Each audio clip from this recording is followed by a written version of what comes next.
एक और मैं अच्छा रूब्रिक शेयर कर रहा हूँ जो आपको कई बार आपके सामने वो आएगा, है ना, मतलब उस तरीके की सिचुएशन को प्रेजेंट पेशेंट लेकर के आएगा।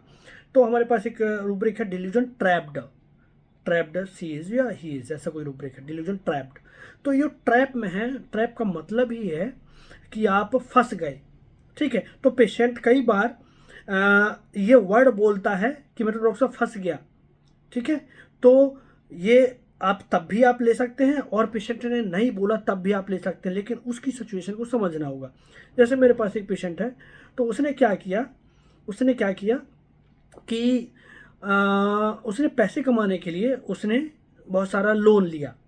ठीक है, और लोन लिया, और और वो क्या करता था पैसे कमाने के लिए, लोगों को इंटरेस्ट में पैसे देता था। ठीक है, कि ब्याज में पैसे देता था कि मैं तुमको पैसे दे रहा हूँ, फिर तुमको इंटरेस्ट के साथ में मेरा पैसा वापस करना होगा। और ये किसी का ज़मीन ले लिया, उसके साथ में किसी का ज़मीन ले लिया, किसी का चेक ले लिया। ठीक है, ऐसे करके उसने पैसे पैसे देता था सामने वालों को। अब सिचुएशन ये है कि सामने वाला पैसा रिटर्न नहीं कर रहा है। ठीक है, अब रिटर्न नहीं कर रहा है, और ये उन ज़मीन का ना तो बेच सकता है, ना तो इस चेक को कोई यूज़ कर सकता है। ठीक है, चेक को यूज़ भी करेगा तो उसको केस लड़ना पड़ेगा, बहुत सारी चीज़ें आएंगी।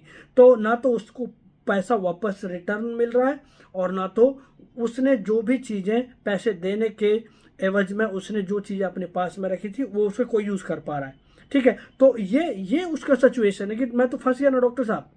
ठीक है, कि मैं तो पैसे दे करके फंस गया, और पैसे के बदले में उससे उसने चीज़ें रखी अपने पास में। ठीक है, बट उन चीज़ों को कोई यूज़ नहीं कर पा रहा वो।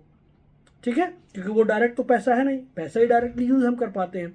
तो जो उसने ज़मीन ली है वो बेच नहीं सकता, क्योंकि ज़मीन भी वो ऐसी सिचुएशन में है, कुछ ऐसी सिचुएशन है कि बेच बेच नहीं सकता। ठीक है, और वो जो उसने चेक है वो चेक बैंक में लगा भी नहीं सकता, है ना। तो ये जो सिचुएशन है, तो इसको बोलते हैं ट्रैप, डिल्यूजन ट्रैप्ड चीज।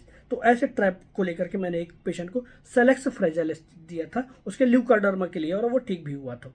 ठीक है, तो ये इस तरीके से हमको छोटे छोटे रूब्रिक्स को समझना है, उसकी फीलिंग को समझनी है। Thank you, thanks for watching.